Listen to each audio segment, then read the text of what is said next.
Someone sent me this, Mercola.com, and the ketogenic diet. I want to discuss this because this is way out there, and if you don't read between the lines, you would believe something this stupid. And these people, some people have said that I'm a dangerous man, and it's like, what? I teach people about raw foods and herbs and how to get the body well and how to work yourself toward the God-conscious state. So dangerous may be in the way of freeing up those souls that are trapped here. But this is very dangerous information out there, and it's just loaded with half-truths and untruths. So I want to address that a little bit here. And I think that when you see these people like Mercola, is he a medical doctor or something? I can't remember. But he's got a doctor in front of his name. So it's enough to say, though, that we learn about we go to school and we learn about the areas that we're interested in and what the school has to teach. If there are schools out there that slander others, that's too bad. But there's a lot of people went into the medical profession, found it wasn't quite what they wanted, and found, oh, look over there at our field, and then grab some of that, some of this, and mixes it together. And that's a problem. That's where we continue to get misinformation. And I just think this Mercola, he needs to go another road because he's confusing people and he's giving out bad information. And you could say that about me, I guess, but I can tell you the truth. My information is tested on humans for 40 years. So I'm giving out what we see, and our ratio of getting people well from some of the most devastating problems is well established worldwide for years. I've never had to advertise ourselves because our work precedes us. But this is talking about a ketogenic diet, which is high protein, high fat. And you have to read through some of this because this is ridiculous over here. Here's an example here. This one video features Dr. Such and Such, who, along with a team of researchers at the University of South Florida, well, that comes into my neck of the woods, studies metabolic therapy. They found that when lab animals were fed a carbohydrate-free diet, and that's what they're talking about, completely free of carbohydrates, they survived highly aggressive metastatic cancer better than those treated with chemotherapy. Now, did you get that? That doesn't say that the high-protein, high-fat diet cured cancer, not in any stretch of the imagination. Could you even claim that? But they claim that those people that went on a high-fat, high-protein diet survived longer than those that did chemo. Well, no kidding. Chemo kills you right off. I mean, the percentage of survival rate of chemo is embarrassing for a modality that doesn't understand the reality of what causes things. This is absurd, but this is the sort of thing, this is misinformation. This is simply telling you that a high-protein, high-fat diet is better than chemotherapy, which I think we'll all agree to that one, but it's still a form of chemo. High protein is just high acidosis. Here's another one, CBN, whoever that is, News, recently published an article on the ketogenic diet. Clearly, many people are realizing that what we have been doing in terms of fighting cancer is simply not working. Well, how have we been treating cancer? You're talking about mainstream here, and that's what's going on here. And this is just so ridiculous. Remember this one? This is from the American Cancer Society, 1986. Do you see a high-protein, high-fat diet? You don't. You don't see that.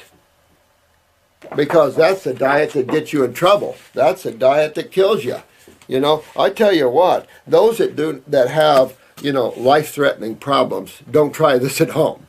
But those that are in some degree of pain, go out and give me a month of a high-protein, high-fat diet, and you tell me how you feel. And then go back to a raw food diet, fruits, berries, melons, and salads, and tell me how you feel there. But those with the low adrenals, they might feel a little bump with the neurotransmitters out of the meat. But outside of that, their problems will just get worse. This is the diet we try to get people away from. These are the diets that are killing people. High-protein, high-fat. This is medical thinking. And this is insane. And I can tell you, I've got some medical doctors that send me clients. And this one medical doctor always believed in higher protein, and every time he gives these cancer cases high protein, their numbers go crazy, and then he sends them over to me in a panic. And it's like, stop the high protein thinking. It is not conducive. It is not seen in nature. It is obvious. So my little high school education tells me that it doesn't work. And this is ridiculous. So, Mercola, you got to back away from this because you're trapping yourself in idiocy. This is not how you cure cancer out here. And one has to understand that this cancer consciousness is a hype. Understand what acids are or high bases. But in this case, understand what acids are. This is acidosis. And this they treat with acidosis. I mean, if you're a chemist and you don't understand that, then I don't know, when you weren't listening. But real serious problems here with this kind of level of thinking. Atkins did this. This whole idea, and it goes on to talk about the starvation of a cell for sugar. Because if you starve a cancer cell for sugar, you can cure cancer that way. And that is idiocy. That is totally an unreal statement by any professional to think that you have 100 trillion cells roughly that comprise your body, and that if you starve them all for sugar, which is carbon. Let's get truthful. Sugar's carbon. When you starve the body for carbon, then what is it going to do? It's going to go to the fat you're consuming, right? And break that fat down in through the processes into sugars. And you got the glycogen reserves. You got all this going on. Well, this is what Atkins did. That was his thinking. The problem is two words, ketosis and alkalosis. And this is what or acidosis, and this is what you see every time when you do these kind of diets. Add protein on top of that, and my God, this is nuts. This is insanity. This is the kind of thing here that can hurt a lot of people here that can buy into this kind of bogus bullcrap. This is serious stuff. You can't starve one cell without starving 2 cells, 3 cells, 10 cells, 1,000,000 cells. You can't starve your cells. That shows a lack of understanding of what causes cells to be damaged, or what medical doctors loosely call cancer. What damages cells? Now, bases can damage cells too. There's no question about that. But I disagree with the theory that it's all alkalosis. It's acidosis. And most of my constituents in my field agree with me on this, and we have for hundreds of years. And this is why that the medical profession is a modality that can't cure people.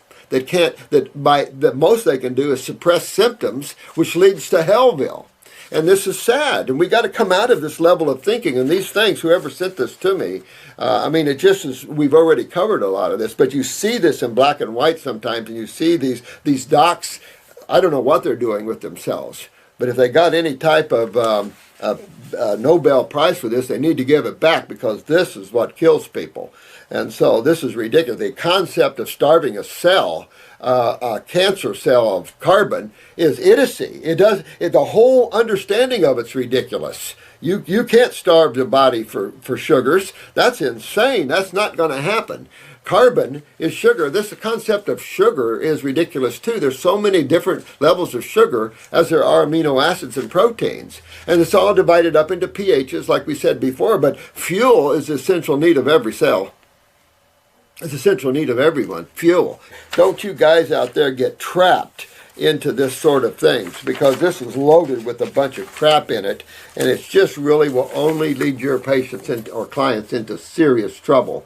So unfortunately, this crap is out there, and it's just like Jesus said, this is a marketplace, but in levels that people don't realize, in the mind and the emotions, even in science and stupid theories and stuff. And what's interesting to me is that we really need to go that far.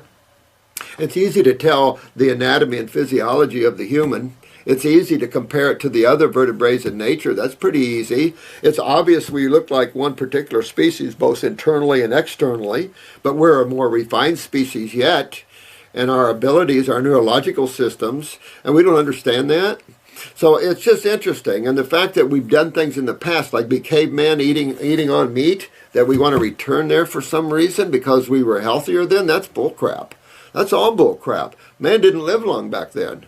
There's not longevity anywhere unless you go to the islands or you go to pharmaceuticals, which are kind of holding people up like a brace before they fall, which is ridiculous.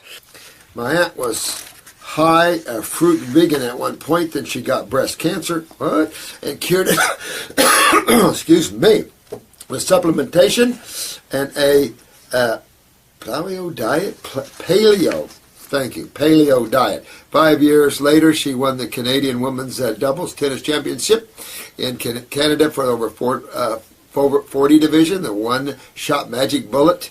LFRV diet simply does not work for everyone. You say we're frugivore, Dr. Morse. As far as I have seen, there's no evidence over the past 70 million years that we have ever not been omnivorous. Oh, no, my friend.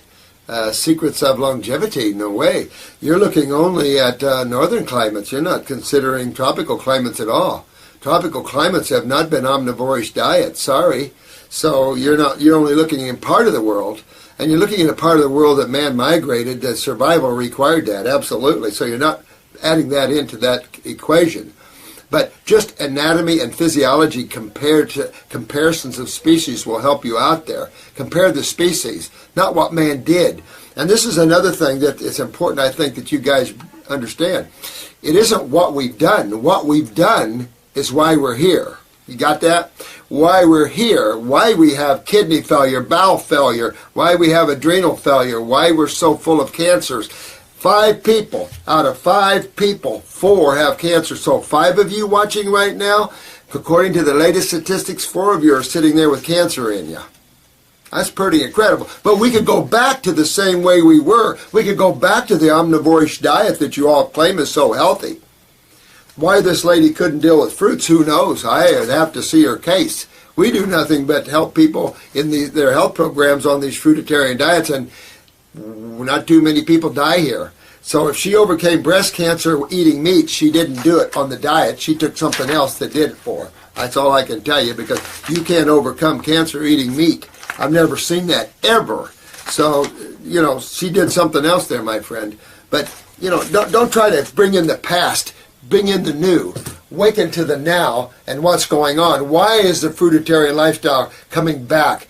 Not back to the northern people. Remember, the tropical people already consume high fruits, particularly if you go back another 30, 40, 50 years. Now, the young people, of course we're getting McDonald's on islands. Of course we're getting all this. But till then, it was a frugivorish time. I've had a chance to meet with a lot of people worldwide, my friends.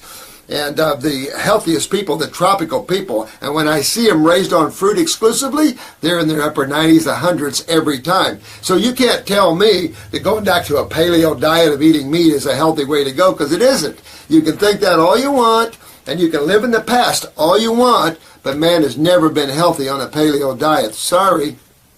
That the blood is always going to maintain its base chemistry atmosphere, or you're dead. So, the stealing of calcium and then sodium and sometimes chloride is obvious when the blood becomes too acidic, when your diet is full of protein. The blood cannot support a protein diet. And I don't know why medical and other people don't realize that. Your blood cannot handle a protein diet. You cannot bring that pH of the blood down. And you can't do that. So there's another case, this man recommending here's another high protein diet doctor out there telling people just to eat meat. You cannot play with that blood pH like that. That person has no idea of chemistry. He doesn't understand what's going on and what's going to happen to the people. Look at how many people Atkins actually killed with his diet. There's thousands and thousands, tens of thousands of people died under Atkins' diet, one way or another. You cannot create acidosis or ketosis in the body and expect to be well and healthy and happy. That's for sure.